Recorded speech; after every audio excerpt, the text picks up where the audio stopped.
আশা করছি 8 কাঠা 8-10 মণ হবেই। দাম কেমন এবার? রসুন এখন সম্ভবত 2000 টাকা মন।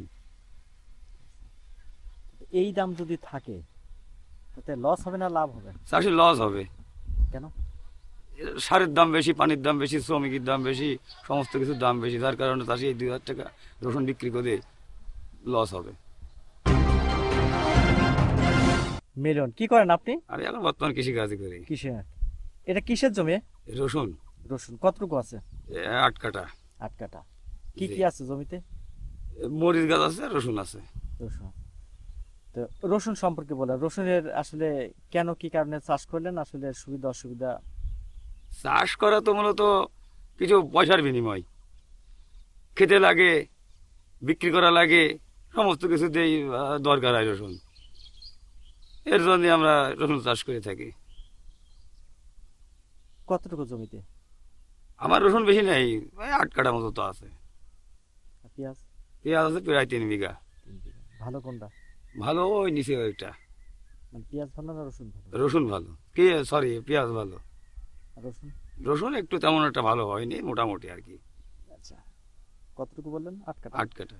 কত আশা করছেন কেমন? আশা করছি 8 কাঠা 8-10 মণ হবেই। দাম কেমন এবার?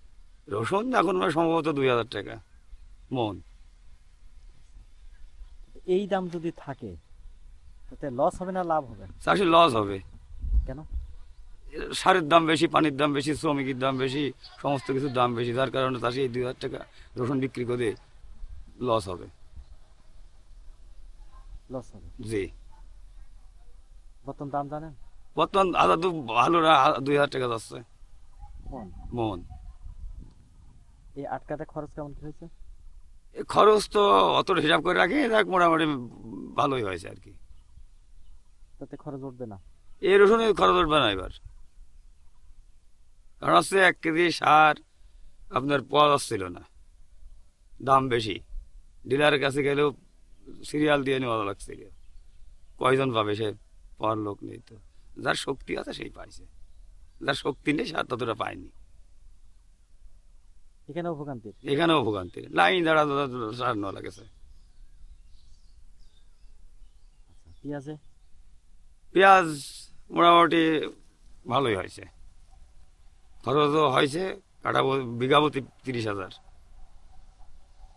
বিঘা প্রতি 30,000 টাকা খরচ। পেঁয়াজ দাম তো 1,000-1,200 টাকা, এতে লস। 1 মণ পেঁয়াজ আপাতত আপনার 2,000 টাকা হলে এবারে চাষি বাঁচে, তা নাহলে চাষি বাঁচা নাই কাঁচা পেঁয়াজ। কারণ এটা লেবারের দাম 500-600 টাকা, সারের দাম বললাম তো এরকম। তেলের এখন বর্তমান বাজারে ডিজেল কত? 120 টাকা লিটার, তাও দিচ্ছে না লোকাল বাজারে। তাহলে আপনার চাষি কি করে বাঁচে বলেন? সম্পূর্ণ লস। 1 মণ পেঁয়াজ এখন মোটামুটি 2,000 টাকা কাঁচা পেঁয়াজ যদি হয় তাহলে আপনার চাষি বাঁচে, তাছাড়া চাষি বাঁচে না। 1,000-1,200 টাকা পেঁয়াজ বিক্রি করলে সবই লস। বুঝতে পারছেন? পুরাই লস? পুরাই লস। মিনিমাম আপনার 15 উপরে দেওয়া লাগবে মন করা। 1 মণ পেঁয়াজ 15 উপরে 2,000 টাকা হতে হবে, তাহলে আপনার চাষি কিছুটা বাঁচবে। তাছাড়া আপনার চাষি বেঁচে থাকা সম্ভব না। তারপর তো আবাদ করছেন? তা করি, কৃষক মানুষ, কি করবো? চাষ ছাড়া তো আপনার উপায় নাই। জায়গা জমি আছে বাপের, করি খাই। ব্যবসা করি না, বাণিজ্য করি না, চাকরি করি না, কিছু না, এর উপরে নির্ভরশীল। এরপরে সবকিছু? এর উপরে সবকিছু নির্ভরশীল, খাওয়া দাওয়া, সংসার চালানো, ওষুধপাতি সব। তো এই যে আপনাদের যে অভাব অভিযোগগুলো, এগুলো নিরসন হয় না কেন? এটা সরকার জানে।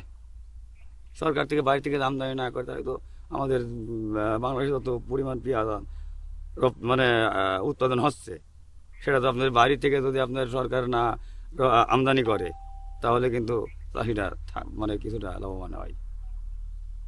ইন্ডিয়া থেকে যদি আপনার এই পেঁয়াজ এই মুহূর্তে নিয়ে আসে বা এলসি নিয়ে আসে, তাহলে তো মনে করেন চাষি পুরোটাই লস। আর এই কম দামের জিনিস পেলে বাঙালি তো ভালো দামের জিনিস খেতে চায় না, খেতে চায়, খেতে চায় না। যার কারণে যত কম পাবে, যেখানে কম পাবে সেখান থেকেই নিয়ে আসবে মানুষ।